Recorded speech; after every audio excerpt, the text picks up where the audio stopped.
UFC 321, Aspinall versus Gane takes place this weekend, and I'm going to go through the entire card, starting with the early prelims, ending with the main event, giving my prediction and breakdown for every single fight on the card. And this one is a stacked card, of course. I'm looking forward to the main event. My boy Big Tom is going to pull it off, I hope, because otherwise I'm going to have a meltdown. I'm going to have an absolute meltdown on stream, but that's okay. Nothing on the line, no pressure, guys. We're going to start with the early prelim opener of Jaqueline Amorim versus Mizuki Inoue. They haven't included her surname because that's how inactive she has been. They've literally forgotten one of her names. That's that. She hasn't fought since 2023, where she beat, I believe, Hannah Goldie, which barely is a win because Hannah Goldie's one of those fighters that's basically just, I'll get to the UFC and make an OnlyFans, and then I'll get some pay from that. And she's not really been any good and never really was any good in the UFC. But Mizuki Inoue beat her. Doesn't really have any major wins up before that and since like 2021. Still on the roster though, but Jaqueline Amorim is a huge favorite for a reason. She is going to win this. She's going to win this. The only woman she lost to was Sam Hughes early in her UFC career. It might even have been her debut. But since then, I think she's on a 4-fight finish streak in the women's division of strawweight, where she's beaten Corey McKenna. And she's submitted a lot of these girls. She's subbed a lot of them. Arm bars, rear naked chokes. And even against Sam Hughes, she had like the rear naked choke in a bunch of times. And this is crazy to say. She actually had a rear naked choke in on Sam Hughes a bunch of times, which is difficult to do, by the way. But she just didn't have the strength to actually finish a rear naked choke. I wish I was joking. She had it locked in, hand behind the head, squeezed in with all of her might, and she didn't have the strength to finish a rear naked. She now since has developed that strength, I guess, by more training and maybe being a bit bigger for the division. She's on a 4-fight win streak. She's going to defeat Mizuki Inoue, most definitely. I reckon she'll get this one done by finish, by submission. So I'm going to go with Jaqueline Amorim by submission in the first 2 rounds. But before we move on to the rest of the card, use code GURU at prizepicks.com. And new users, if they play $5, get $50 instantly in lineups if they use code GURU when signing up. And this week, I'm going to go for this. Tom Aspinall. You know the guy's a quick finisher. I'm going to go with Tom Aspinall for less than 1.5 total rounds is what I'm going to say happens here, because history tells us the guy usually fights for less than 1 round overall. So I'm also going to go with Ikram Aliskerov for less than 2.5 total rounds in his fight against Park Yun-Young. I'm also going to go with Umar Nurmagomedov for more than 2.5 total rounds. A risky one, but that's what I'm going for this week. Use code GURU at prizepicks.com. Also should mention for all of the NBA fans out there that there's a 99% off Steph Curry max discount, as you can see right there on the screen. That's what it is. I don't know what it all means because I don't really watch NBA, but you guys that do, you would know. So understand it. 2, Azat Maksum versus Mitch Raposo. This is a volume game. In my opinion, this is going to be a volume game. Now, they really badly want to give Mitch Raposo a win in the UFC. I don't know why. I don't know what they see in him. I don't know what kind of promotability they think he has. But they are desperately trying to give this guy a win. He landed 1 or 2 strikes per round against Suma Dwerji in his last fight. Did nothing with his takedowns, but DC and all of these guys on commentary, I think Dominic Cruz as well, were glazing the fuck out of him non-stop. They did the same thing in his fight before that against Andre Lima, who's a decent prospect, don't get me wrong, but also should not have been a split decision. They are doing everything they can and pulling out all of the stops to get Mitch Raposo a win in the UFC. So I'm worried for that reason, that we could see a bit of a robbery here. But Mitch Raposo also lost to Jake Hadley on the Contender Series, got subbed by him, was doing okay early, but got subbed by him. But I know he was a big hyped up prospect before these past 3 losses, undefeated other than the Hadley thing, got another win, came back into the UFC. So they were really trying to hype him up, but it's just not been going well. Short, stubby, doesn't throw enough. I'm not saying Azat Maksum's some really tall, lanky guy, but he's got a height advantage. He's going to have a 6.5 inch or 5.5 inch reach advantage over Mitch Raposo here as well. And one thing I like about Azat Maksum is that the only reason Mitch Raposo's last 2 fights have been close is because he's gotten takedowns. Ciryl and Bekov fought Azat Maksum, and I'm one of the ones, I don't know if anyone's with me here, I could see an argument for Azat Maksum in that fight, even though it was unanimously Ciryl and Bekov. I think it was in Abu Dhabi. They're not going to give it against Ciryl and Bekov, but I thought that was very close. And to give Mitch Raposo 2 split decisions in 2 fights that he clearly lost, and not give Azat Maksum even a scorecard or even I don't even think they gave him a round, on a scorecard. It was weird. Just goes to show the bias that's in the UFC. So that does worry me. Other than that, Azat Maksum lost to Charles Johnson. No harm in that, in my opinion. Really no harm in that. A lot of guys lose to Charles Johnson. He started strong. He knocked down Charles Johnson. He hurt him in the first round. He had a good first round against him, but then rounds 2 and 3, Johnson started pouring it on. They got scrappy in the third. Johnson was kind of beating him up a little bit. But Raposo's not really a guy whose cardio builds as the fight goes on, so I think this is going to be a game of volume, and I think Azat Maksum's going to be tipping and tapping away. And also, I think he'll win the scrambles. I think he'll win the grappling exchanges. And if Ciryl and Bekov can't get him down once and he can get Tagir down 2 times, I don't think Raposo's going to be able to get him down nor keep him there. So I'm going to go with Azat Maksum. I think he can get down Mitch Raposo and also go for some back takes and stuff like that. I'm going to say that Azat Maksum wins this fight 30-27 decision, but randomly a scorecard will give Raposo a round, or somehow it will be a split decision. I don't know what's going on with Raposo, but something behind the scenes, they really want this guy to win. Watch back any of his fights. I just did. They were boring. He did nothing. And the commentary spent all the fight long glazing him about how he was winning. Absolutely insane. Watch back the Medwerji fight. Either way, Hamdy Abdelwahab versus Chris Barnett. Now, I'm a big fan of Hamdy Abdelwahab. I don't know if you guys know, but he has a business. He started Hamdy. He actually has... This is a crazy thing about Hamdy Abdelwahab that a lot of people don't know about. In Egypt, he's an Egyptian fighter, one of the rare Egyptian fighters on the roster. He actually has 2 businesses next to each other in Egypt. Hamdy Hamburgers and Abdelwahab Kebabs. I'm not even joking. Crazy originality there. And dude, looks like he's been enjoying his own trade a little bit, you know what I mean? A good chef always tastes first. You know, he always has a little bit of a taste for the chef to know if things are going right. So the guy needs to lay off the little taste tests of his product, in my opinion. But listen, we're looking at Chris Barnett. He's old. And honestly, I could see maybe Chris Barnett winning this one. That's how sad of a position we're in the heavyweight division. I'm going to go with Hamdy Abdelwahab, though. He's had some stinkers, man. He's had some real bad ones, right? I don't know if he really won. He fought Dontel Mays. He fought other guys that aren't good. He's fought a bunch of bottom feeders, Mohammed Usman as well. And it's tough, man. He's made a lot of close fights, but he does have some grappling. I think he'll be able to get down Chris Barnett. And I think if he does grapple, Chris Barnett's fat and fucking... it's disgusting. This is disgusting. He's 5'9" and weighs 10 pounds more than me. And I'm taller than Hamdy Abdelwahab. He's 6'2" for the heavyweight division. And this is a disgrace, man. I think that Hamdy Abdelwahab's going to win, but I could see a Chris Barnett TKO somehow, some way. I just think Hamdy Abdelwahab can pressure him and hold him down, knee him to the thigh against the cage, and work him in that way. It's risky, though. But I will say this. This is why I sort of never went with the underdog of Chris Barnett, even though it might be good. And maybe there's some value there. I think Chris Barnett's had a bunch of knee surgeries and foot surgeries. And wait till I tell you how he had to have these surgeries done and why he had to have these surgeries done. In Chris Barnett's last fight in the UFC, where he was finished, and I know this sounds crazy, why would a fucking pro athlete that deserves NFL level pay do something like this? But wait till I tell you. Because this is the type of thing that it takes to injure someone in this prime physique and all of that. He jumped in the air. Chris Barnett, in his last fight, before the fight started, jumped about 5 inches in the air while being hyped up and getting ready to fight.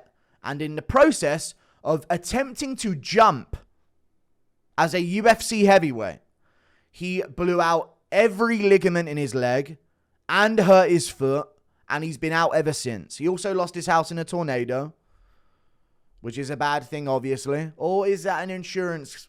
Is that insurance fraud? You know what I mean? Because Chris Barnett takes a tumble down the stairs, all havoc breaks loose. He rings up, tornadoes here. You know what I mean? Because the results should look quite similar, man. It really is odd, but I'm going to go with Hamdy Abdelwahab. I just can't seriously go with Chris Barnett. He is good value, though. I think he shouldn't be as big of an underdog as he is, but I'm going to go with Hamdy. My boy Hamdy's going to get this one done. 29-28 decision. Takes down Barnett, knees him to the fire a bit. I reckon he'll do that. Maybe Barnett gets a third round, gets a bit funny with some like flicky kicks and then laughs and cheers to the crowd. You're fat. We move on. Nathaniel Wood versus Jose Miguel Delgado. I'm going to go with Jose Delgado over Nathaniel Wood. I think there's an idea that's Nathaniel Wood. I do this a lot. Nathaniel Wood is very good. And we all know how good he is. And he's very technical and sharp. And you'll see a combination out of him that knocks some guy down. But you won't see no finishes out of him. And this is the problem with Nathaniel Wood. He is good. I don't think he's a featherweight, man. I don't think he's a featherweight. And I know that weight cut to bantamweight was tough for him. But I think he would have done better at bantamweight. I think he got robbed against Casey Kenny when he fought. And he easily beat Casey Kenny in that fight. I think he's a bantam. But the way he schooled John Castaneda when a lot of these unranked bantamweights go to close 29-28 decisions with him, I think he is a bantamweight. He's a little small for the division. We're talking about 5'6" versus 5'11". Delgado's got reach. And the problem I have with this is Delgado's in his prime, coming up, 27 years of age. Wood's been around now. He's picked up some losses. He's picked up some wins. He got wronged by Naimov. Other than that, he should be undefeated at featherweight, if I remember correctly. He beat Morgan Charrier. He beat Charles Jourdain. But there's always moments in those fights where he just lets it get away from him. Or there's a moment when Philly nearly finishes him in round 3 or something. Or round 1 or 2. And then he recovers. He does recover. But even against Charrier, I saw him get a little bit low output in round 3. And I just think Jose Delgado, that gym's known for their cardio. I think he trains at the MMA lab. He trains with O'Malley. He pushes a good pace, like Mario Bautista style pace. And I worry for him. I worry for Nathaniel Wood here, sorry. Jose Delgado's got a nasty knee up the middle. A nasty knee up the middle. Wild finisher. He lost a while ago on the regional scene in 2023, but he's been incredibly active since then, and he's been finishing everyone. Since then, he's got submissions. Charles Rosa nearly had Wood submitted, and Wood kind of got saved by the bell a little bit. You know what I mean? It's really worrying. Andre Philly nearly had him finished. And I just think Delgado is a nasty, nasty, large featherweight finisher. And Wood, and this is the problem I have with Wood, he moves well, but when he throws and when he's about to do something, he just stays still, plants his feet, and brings up a high and tight guard. And I can see a knee up the middle. I can see a wild shot catching him at the end of an exchange. I don't think he can finish Delgado. He's going to have a stellar performance to shut down Delgado. Maybe he can chew up his legs. Maybe we're looking at a fight here where Nathaniel Wood comes out, rips up Delgado's legs. But I'm going to go with Jose Delgado to get a finish here over Nathaniel Wood, I reckon. And I like Nathaniel Wood. I'm a big fan of him. I think he's very good. I just think he lets these fights get way too competitive, and they shouldn't be. You know, he hurts Charrier, jumps a guillotine, fails it. Now we got 3 more rounds.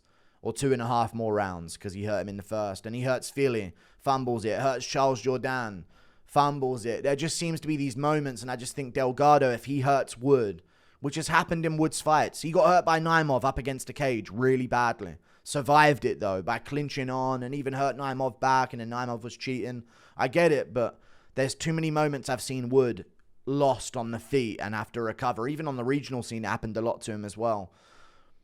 I'm going to go with Jose Delgado. I think if he hurts Wood, he'll finish him badly. So I'm going to go with Jose Delgado. I don't think Wood's going to be able to clinch his way out of a bad situation, which I think Delgado will at least put him in once, because Delgado's just way bigger than him. Maybe you'll see it at the face-offs. He's way larger. So I'm going to go with Jose Delgado getting this one done. TKO round 2 or late round 1, I reckon. The UFC, a company that just signed a $7.7 billion deal, has a really glitchy website. So whenever I refresh it and then unrefresh it, it makes 2 fights on the card completely disappear and then reappear. For some reason, it made the fights of Volter Walker versus Louie Sutherland and Nasrat Haqparast versus Quillan Salkild disappear. But I'm not just going to skip over it. It also won't let me open this at all to do any kind of expansion there, but I'm going to break down the fights anyway. I went through the whole thing and I have to do it all over again, but it's all good. You know what I'm saying? That's fine. It might come out a little later, but we ain't skipping no fights. Volter Walker versus Louie Sutherland. Louie Sutherland's fat and not that good, and maybe could have beaten Justin Tougher, but Volter Walker...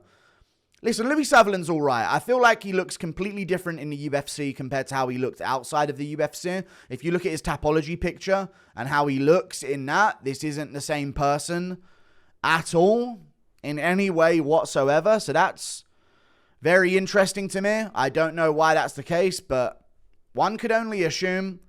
Volter Walker was also another one of these types of guys, but now he seems to have gotten back into that level of shape. So I'm going to go with Volter Walker getting this one done. I feel like he's been given non-stop layups. I know this is a short notice replacement, but even the guy that he was supposed to fight in Mo Usman was a layup.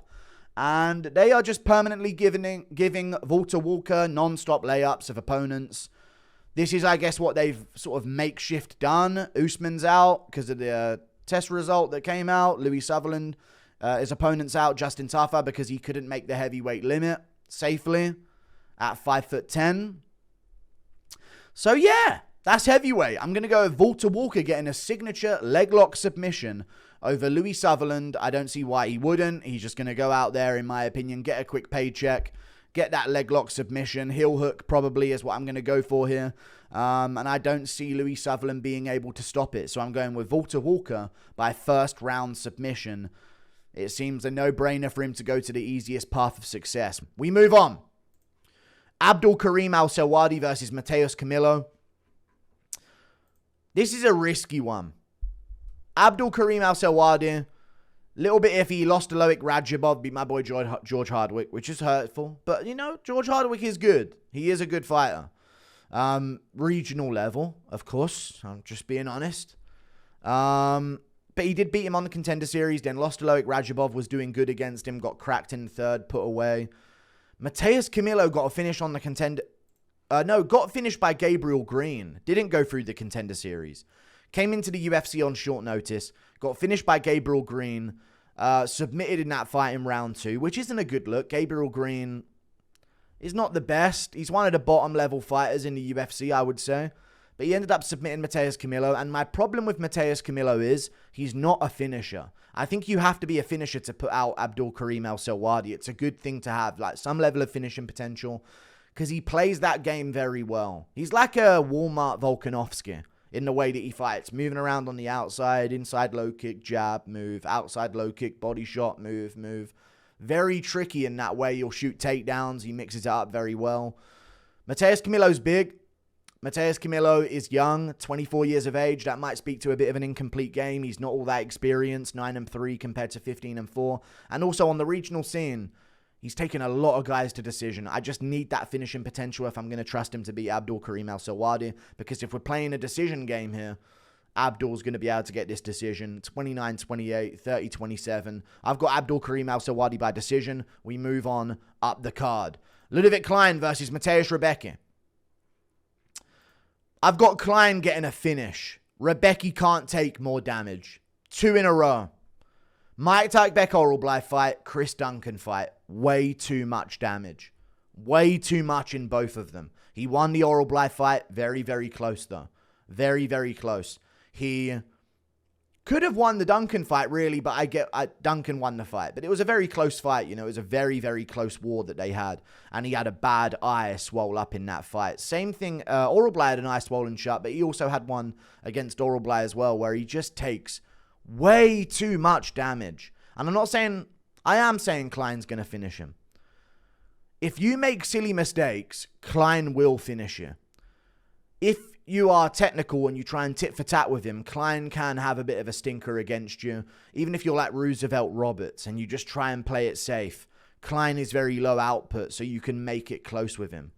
And he did just lose to Gamrot and get out-wrestled by him, but I don't see Rebecca being able to out-wrestle Ludovic Klein. And I think to Carlos Diego Ferreira surviving a bad round one and just fucking brutalizing Rebecca. And he's been really badly hurt in all of his last 3 fights. And against Klein, who's a sharp shooter, and you're not going to be able to ragdoll him, in my opinion. I don't see Rebecca ragdolling Ludovic Klein. And also, Rebecca circles to the outside and does the same hook every single time. He'll circle out, play with the lead hand, circle out, right hook, left hand overhand. Circle out, right hook, left overhand. And it works. And it worked on Oralblai eventually because he was blind on that side because of his swollen eye. But Ludovic Klein will pick up on that and he will like sting him with something big. And Rebecca has been so badly damaged in his last 2. Is he back in there before Duncan is? Wild stuff. Wild management. I don't know why they would get this one for him. I guess he wants to stay active, get paid. He's probably getting some 50k bonuses for his last 2 fights. I would imagine he is. But I'm going to go over Ludovic Klein. Even though he's had some stinkers, he's still a very technical striker. He can slow things down. He's not going to get out grappled here, I don't think. And if he is, last fight is definitely something he's going to have to go and work on. He's got a massive reach advantage here. 6.5-inch reach advantage over Matheus Rebecca. I can see Klein putting him away. I'm going to take Ludovic Klein by TKO here over Matheus Rebecca, who's just a little bit too predictable. And a lot of that damage is going to come tumbling back. Even if Klein just tags him with some big shots, I can see Rebecca's nose breaking again. I can see his lip busted up. I can see his eye swelling up. Whereas Klein, even though he's lost some fights, and Nate Landwehr did finish him, which is a really bad look, but he gassed out against Landwehr, and then Landwehr started pouring it on and got him in a dash choke. At lightweight, he seems like his conditioning is a lot better. Draining himself to featherweight was tough on his gas tank. So I'm going to go over Ludovic Klein getting this one done by TKO finish over Matheus Rebecca in round 2. I'm going to say it happens. Rebecca's just too obvious. He moves around kind of well laterally. But when he throws and when he goes into exchanges, it's the same thing every time. So I'm going to go over Ludovic Klein. TKO. We move on. Ikram Aliskerov versus Yun Yong Park. Another weird matchup for Ikram Aliskerov, man. I feel like there's a lot of talented middleweights outside the rankings. And don't get me wrong, Yun Yong Park is tricky. You know, look how close he made it with Eric Anders, and he can beat certain guys. And he was almost had Gregory Rodriguez for a moment in their fight, but then Rodriguez put him away. The volume can get to people. But Ikram Aliskerov does have good finishing potential, man. He does have good finishing potential. And Park Yun Yong, getting a little bit older. I don't know how many times he's going to be able to pull it off. Ikram Aliskerov wins fights. In my opinion, Yun Yong Park pulls it off. He can grapple well. And that sometimes does give opponents some problems. Because he'll get the back and choke him out. I think he actually has had a recent rear naked choke over someone that he gassed out and broke with his volume grappling. But I don't think he's going to be able to do that to Ikram Aliskerov. I don't see him taking down Ikram. I don't see him taking him down and choking him out.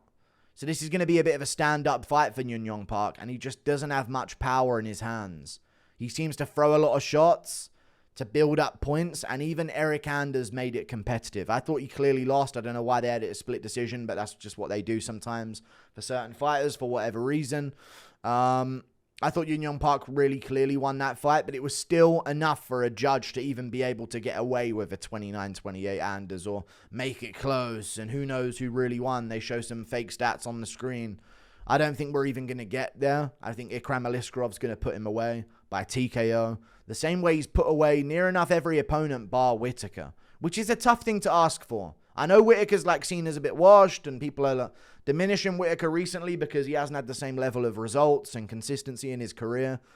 But he can still turn back. Who can Whittaker turn back? Who did Whittaker recently beat? He can still beat Cannonier. You know, he can still school Kelvin Gastelum. He can still beat Marvin Vettori really easily. Like, Whittaker still has it in him somewhere. Like, he's still good. You know, and Ikram stepping in on short notice to fight him wasn't ideal. So I'm going to go with Ikram Aliskerov by TKO here over Yun Yong Park. I reckon he gets this one done. Plus, Whittaker finished him, which is worrying because maybe it could say, oh, well, Park Yun Yong's not really a finisher either. Maybe he could get a finish over Ikram.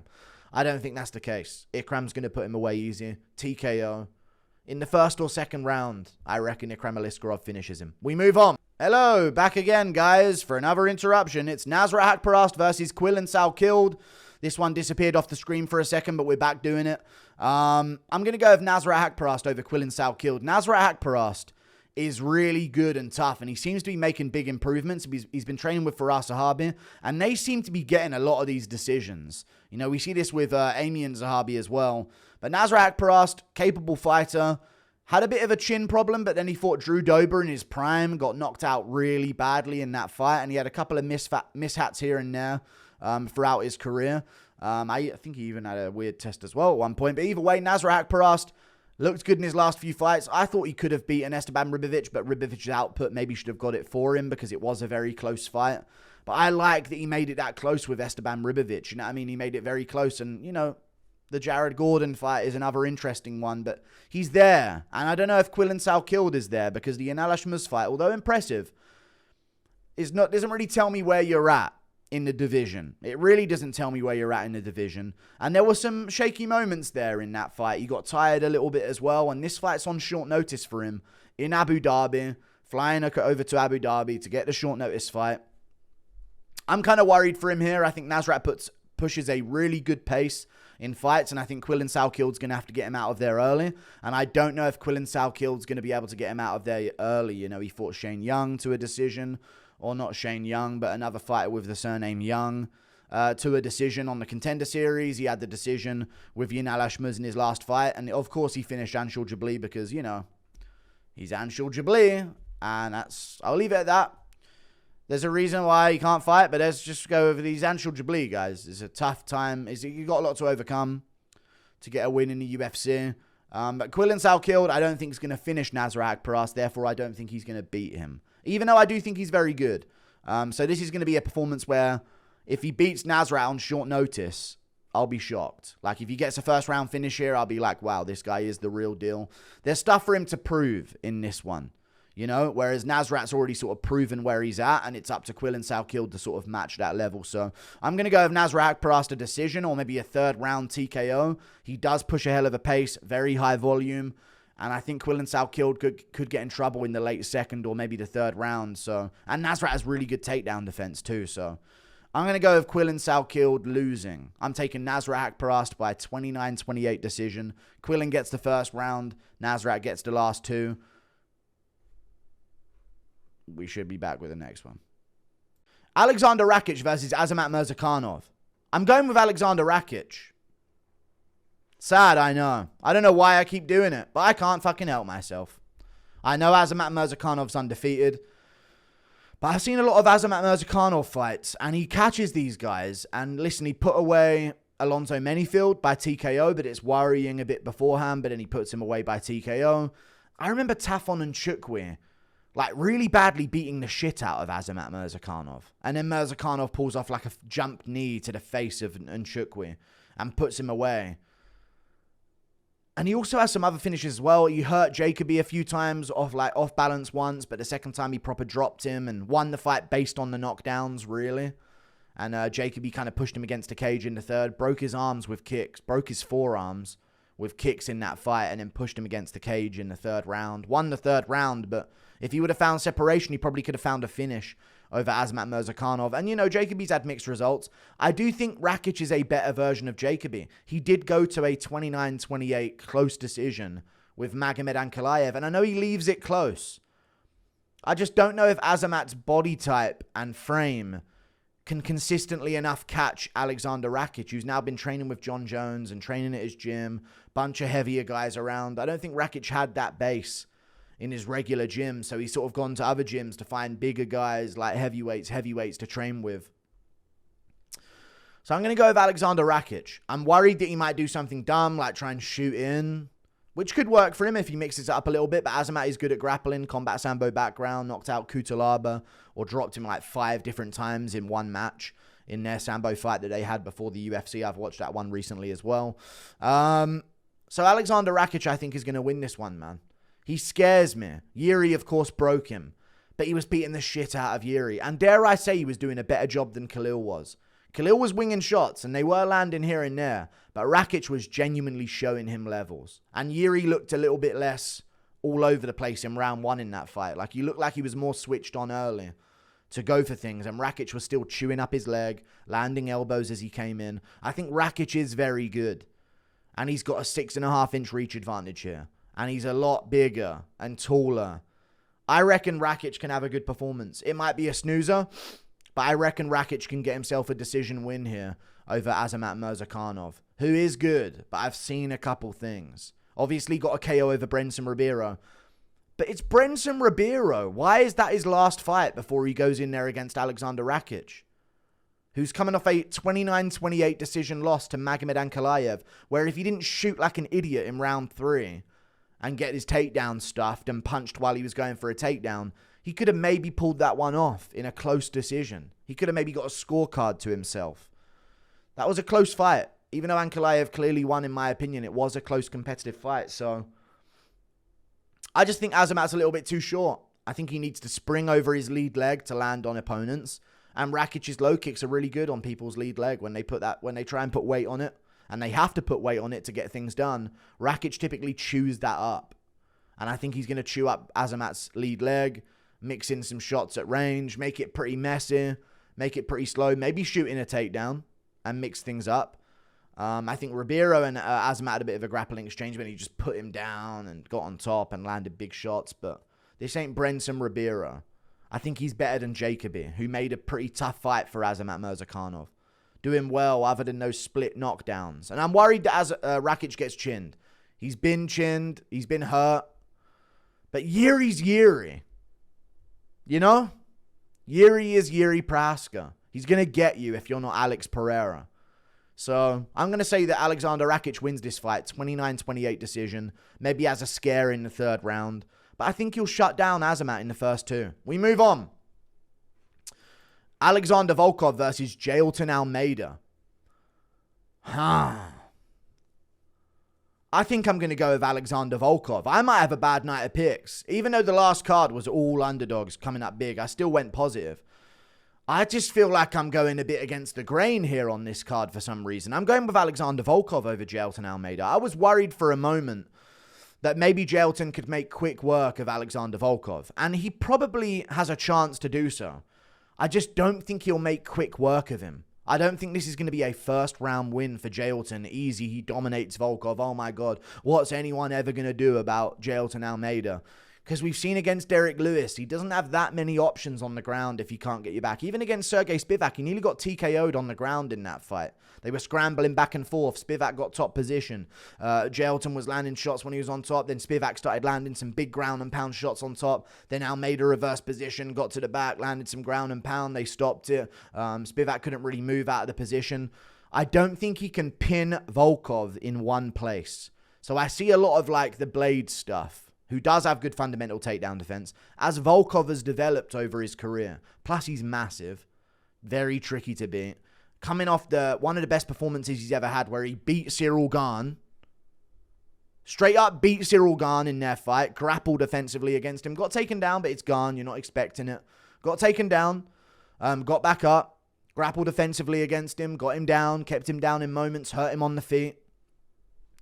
I don't think Jailton's got that. I think Jailton's going to have a really good 1st round here, but he's not going to make easy work of Volkov, because it's really difficult to make easy work of Volkov. No one's had easy work of him. Aspinall did. Aspinall did, I guess. But beyond that, no one's really had easy work of Volkov. Is Almeida Aspinall level? I don't think he is. I think he's just a tad behind, which makes this a little bit more interesting because it's going to get competitive. They're going to trade shots. Volkov's going to land shots. Volkov's going to land punches as he's on a single leg and mix it up in that way, then end up against the cage, getting back up, couple elbows to the side of the head maybe, separate. Volkov is good at takedown defense. And that's something that not a lot of these heavyweights are. Spivak has some decent scrambles, but at the end of the day, he's a fat, unathletic slob. Volkov is not. He's a giant. He's lean. He's in good shape. He's in better shape than this version that we're seeing here of him. I feel like he's been getting in better and better shape as his career has gone on. I could see him hurting Jaqueline to the body with a teep or a kick in round 2 or 3. I could see this getting scrappy, Jaqueline having a bit of heavy breathing, swinging heavy to try and get Volkov's respect on the feet, shooting a lot for not a lot of reward, and maybe slowing down in round 2 and 3 where Volkov's teeping him to the body and landing jabs and walking him down a bit. I can see Volkov finishing this late in the second round or in the third round. I think we see an Alexander Volkov TKO, and he's an underdog as well, so I'm taking quite a few of them this card, even though the logic would be, we just had loads of underdogs, don't do it again. I'm taking quite a few of them. I'm going to go with Alexander Volkov, late rounds finish against Jaqueline Almeida. And if Jaqueline makes easy work of him and gets him out of there in 1, I'll be incredibly, incredibly impressed. But I'm going to go with Volkov. And so far, Almeida ain't been taking shots too well. He got slept on the regional scene really badly. Blades hit him with like a little uppercut, and that's where he initially got wobbled. By this little shovel uppercut by Blades as he shot in. Not the punches to the side of the head. They were extra. Once he was already kind of wobbled on a takedown, he got punched in the side of the head, folded, quit on the ground to Blades' TKO. But he initially got hit with a little shovel uppercut as he went in, and he kind of sunk and then shot in out of panic. And that's when that's why Blades was hammering the side of his head, because he's like, oh, I just got him with that uppercut. So I'm going to go with Alexander Volkov. I'm going to say Volkov late rounds, TKO. Over Jaqueline Almeida for those reasons. We move on. Umar Nurmagomedov versus Mario Bautista. The bounty's off. There's no chance I'm ever giving Umar 10k. Mario Bautista is a fun fighter, but he's not going to beat Umar Nurmagomedov. He's big, and he's imposing, and it is a problem for Umar. This is going to be a tricky fight, which is why I think this goes to a decision. But I think this is a 30-27, minimum 29-28 Umar Nurmagomedov decision. I don't think it's going to be a finish. I think that will be the thing that shocks me. That will be the thing to impress me out of Umar's performance. He is a massive favorite here for a reason. And I think the odds have gotten way wider in favor of Umar, because Mario Bautista's claim to being really good was like, Damon Blackshear was a decent prospect and Mario Bautista has a win over him. Who cares if it was close? That's a really good fighter. Turns out, not really. Turns out Damon Blackshear's not really that good at all. And he made a really close fight with Mario Bautista. Ricky Simone is tricky. And Mario Bautista was able to piece him up over 3 rounds with crazy cardio. And Simone's a little too short. And Mario Bautista's big and actually pretty broad for the division. He's taller than Umar, and he still looks like he's got more muscle mass on him than Umar does. He's just not got a lot of weight in his legs. So this is going to be tough. I think Mario's going to land some shots. I think Mario's going to shoot some takedowns. I think Mario's going to get back up from some takedowns. This is going to be a great bantamweight technical decision.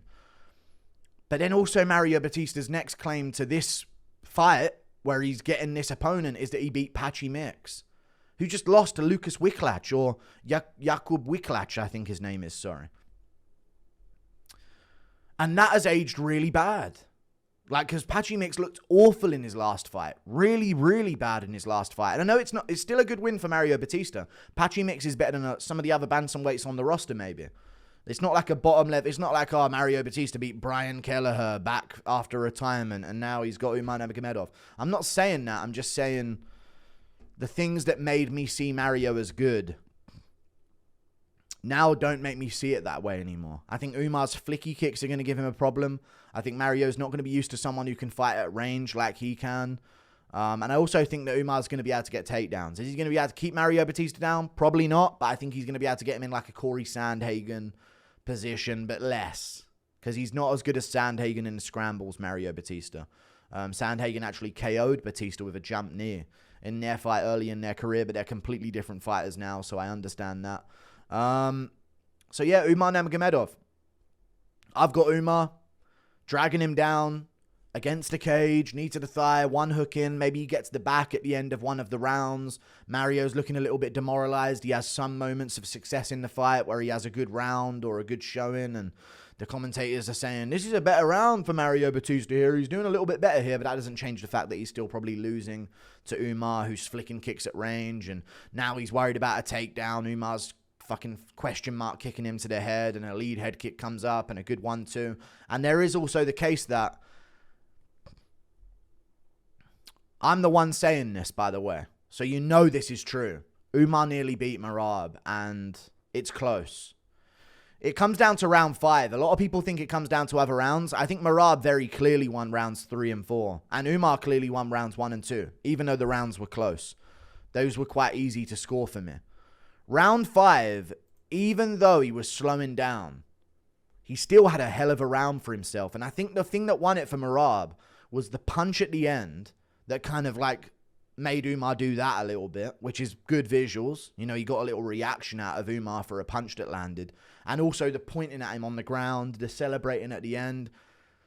There's a lot of visuals that went into that last round for Merab.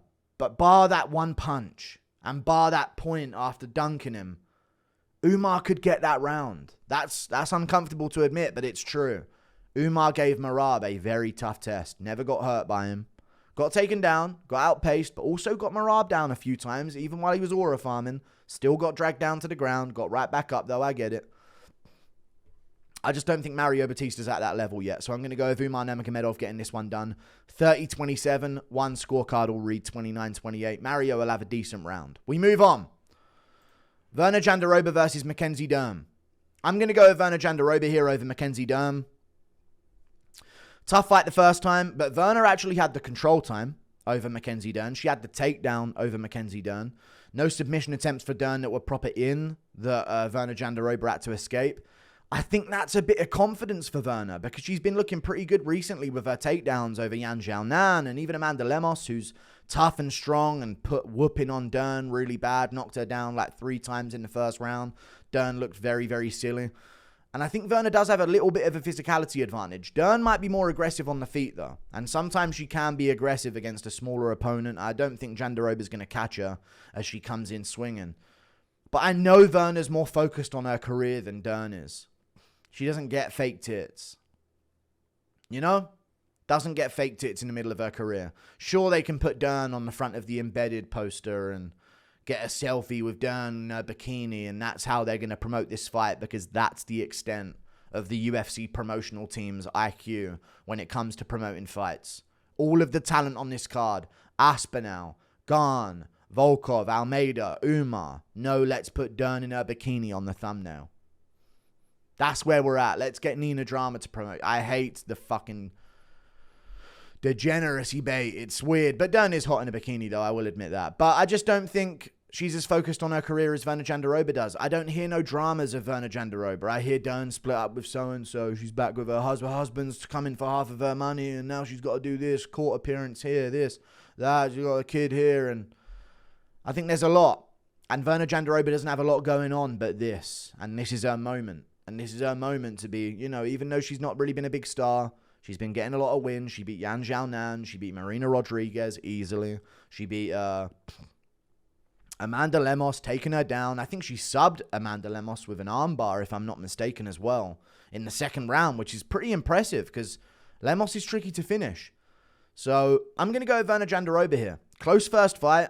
Dern landed more shots on the feet. Stayed a little bit busier when she had some top position. I think Jandiroba fell into bottom and Dern was on top, landing some shots and even landed some shots off of her back in moments as well. But I like that Jandiroba went 3 rounds with her. And most fighters that go up against Dern are thinking, don't go to the ground, don't go to the ground, don't go grappling with her. She's a really dangerous submission specialist. Whereas Werner Jandiroba was in Dern's guard and had control. Half a round of control to mention. Got the takedown in the first place. I reckon Jandiroba's going to mix it up. This is going to be a low-paced fight. It's going to be a shit-looking fight. But I think Jandiroba's going to be able to drag her around a little bit. So I'm going to go with Werner Jandiroba getting this one done. She'll win it clearly, but it'll be a split decision. That's my take. She'll win it 49-46. Close rounds here and there. She'll win it as the fight goes on, I also believe. And they'll give Dern a scorecard because it's pre-written. They don't want Jandiroba as champion. They want Dern as champion. It's the reason they've got her in the embedded thumbnail episode 1. People think she's hot. So therefore, the UFC wants her as champion because that's the way they promote women's MMA fighters. And I'm not complaining about that. There ain't much else to promote. Most of them are shit. But Jandiroba will beat Dern. Decision. People will hate it, but that will be the strawweight division. We move on. Tom Aspinall versus Ciryl Gane. I'm worried. This will truly shatter me as a person. This is one of them. Okay? I will cry on stream. I will cry in the middle of making a video about John Jones's tweets if Ciryl Gane is to somehow beat Tom. I had a dream. And this isn't a Martin Luther King thing. I genuinely had a dream last night that Tom Aspinall beat Ciryl Gane, but he got hit with a spinning elbow flush and got wobbled. I'm being serious. I dreamt out the entire fight sequence. It was a 3-minute fight. I'm going to tell you the dream, just in case. It was a 3-minute fight. Both guys land low kicks early. Gane's teeping Aspinall to the stomach a lot early on in the fight. Aspinall stings him with a shot running in. Gane notices it. Next time Aspinall comes blitzing in about 30 seconds later, Gane stings him with a spinning elbow as he comes in.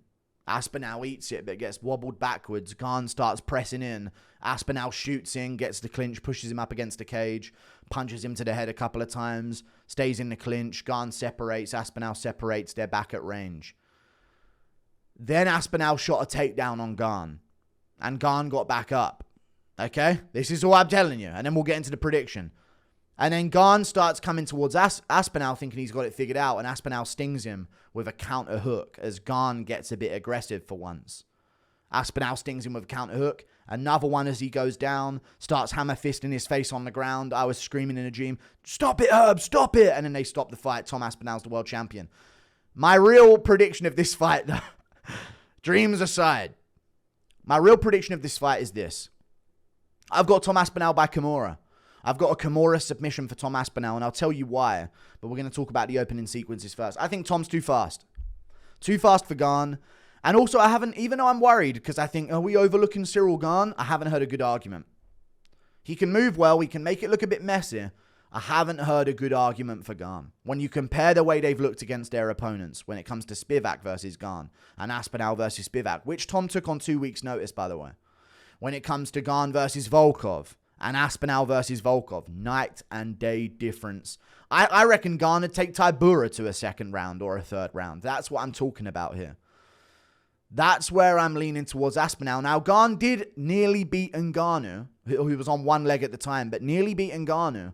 And Ngannou had to wrestle against him, and then Gane jumped on bottom position to go for the heel hook. And I think Gane could have had a better showing against John, but just had no resistance on the ground at all in that fight. In any way, he never tried to buck out of it. He never tried to scramble. Never tried to, fight the choke. He just let it happen to him on the ground, which was really sad to see. I think he even span or went for a head kick, look low, head kick high. Gane overthinks things in high-pressure situations and lowers himself on the occasion. I think he's better when he's under the radar. I think Aspinall would chin Rosenstruik in about 2 minutes, and Gane took him 5 rounds. I think Aspinall would take down Tuivasa and sub him in a minute. Gane got dropped by him in round 2 and had a war with him in Paris, eventually finishing him in the 3rd round. That's the difference I'm talking about here. Could we see this going late? And could maybe Gane figure things out and it's all of a sudden bad look for Tom? Who knows? But I reckon Tom's going to be too fast too soon. This one will be a bit more comfortable for him. I think against Blades, he was sort of concerned to close the distance. I don't think he's going to be as concerned against Gane. I think he'll move with him. And there'll be a lot of those movements and a lot of feints. And Gane will do a lot of weird dodges where he ends up kind of just running a bit and getting back to the center of the cage. But I reckon Tom's going to be chewing up the calf of Gane. Gane's going to be chopping it back. But I think Tom's will have more impact. I was seeing Volkov doing that. Volkov was playing the kick game with Gane a lot better. And Volkov did have some tippy-tappy kicks for Aspinall to worry about as well. I don't think the double leg will work for Aspinall here. But I think he's going to sting Gane on the feet. He's going to make a point to do it. He's going to make a point to sting Gane with something on the feet. And I think he will. Tag him with a jab with his head on the outside of Gane's lead hand. Tag him with a left hook or a 1-2-3. And it's going to be like, oh my God, this guy's fast. And he stings Gane and Gane kind of shakes it off. Now he's sort of on the back foot. I reckon we could see a situation where Tom gets the body lock takedown. He got it against Volkov in their fight. He has good body lock takedowns. Normally you see him pick up people by their hips or get his hands together under the arse and scoop out beneath them and this type of stuff. But I think because they're going to clash, because I think Gane's going to try and get him coming in and Aspinall's going to be closing in frequent bursts. I think we're going to see Aspinall anticipate that Gane's going to be on the back foot and he's going to be waiting for Tom to rush in. And Gane does a lot of stuff where he's light on his lead leg. He does have a good sprawl, which I don't think is where Tom's going to go for a double leg. But I could see Tom getting a body lock, throw, and we're in side control. Or we're in half guard. And from there, I think that's where we see a Kimura. Don't think it'll be a straight arm lock, even though he does have an arm lock. I think it will be a Kimura on Gane. He'll land some shots, get maybe a crucifix type position, elbows, punches, maybe like 3-4 minute fight I'm thinking of here, 2-3 minutes. It's not going to be quick. Well, for Tom, it's not going to be quick. I think it'll be 3 or 4 minutes. So that's a long time for a Tom Aspinall fight, guys, which is crazy to say out loud. But I reckon he gets the body lock takedown on Gane. And I think that's where he can get Gane. If Gane's all floaty and trying to keep his hands wide and keep the range and pepper with kicks, and Aspinall closes in, body lock, fucking Polish throw. No pun intended. Polish throw over the top. Fucking step right through like he did to Volkov, but they were a little bit against the cage. I think that's what Tom's takedown's going to be here. And he'll land in side control. And that's where it's going to be problems for Gane, because I watched Volkov take him down twice. And control him pretty well as well. And rock him on the feet. Spinning back fist landed for Volkov. Wobbled Gane. Stung him with shots throughout that fight as well. It was very close. I don't think it was a brutal robbery. But it was clear Volkov. So I'm using that in a way to say that Volkov beats Almeida, but I'm also using it in a way to say that Tom's going to beat Gane here, because I think he's that many levels above. And I think there's a reason these guys don't want to fight him, do this different speed. Gane could land a bunch of shots on Tom in this fight. He's not going to get slept early. Don't jinx it. But if Tom lands a couple, Gane slept early. And I think he'll notice that early.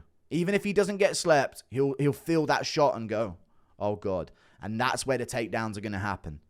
Even in Gane, who's shooting in on one leg and just picking him up and dunking him and controlling him for the whole round. I think Aspinall does that with a submission 3 or 4 minutes into the first round. Or a crucifix, elbows, I could see that as well. There's intricacies to Tom's ground game. And I think that's what he's been working with Craig Jones. I think we see something slick. A Kimura from top position, bent around the back of Ciryl Gane, starts posting one leg up. I think Tom Aspinall gets a Kimura submission 3 minutes into round 1. Like and subscribe. Thank you for watching. Toodle pip. I'll see you later. And this is a risky one, man. This is everything to me. This will change my mood. If I've been really happy recently, okay? Things have been going good for me. All right, guys? Things are changing. I'm getting healthier in my mind. And it hasn't happened a lot in my life, okay? So this is like a big... I'm seeing through the bushes now, and I can see the happiness ahead of me. I need this, okay? Or this will throw me back. Years of work on my mental fortitude, okay? I may need to see a therapist and talk to him. And then John's just tweeting about it, but he ducked him. I might end up in that situation. Okay? This isn't a joke.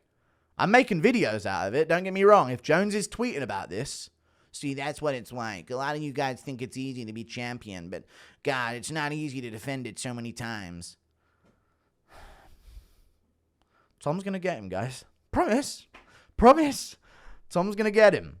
Tom's going to put him away. It's going to be nice and easy. That's mainly because I keep seeing people say, are we overlooking Ciryl Gane? Not seeing a good argument for like how he wins. Does he drag him into the later rounds? And if he does, I don't think Tom's got like way less power in round 2 than he does in round 1. Maybe round 3, 4, 5. But that's a lot of time to not get stung by Tom. And he got dropped by Tuivasa in round 2. Wading in. Bang. Big overhand. Gane's down really badly. I got Tom Aspinall getting this one done. Like and subscribe. Thank you for watching. Toodle pip. I'll see you later. Goodbye.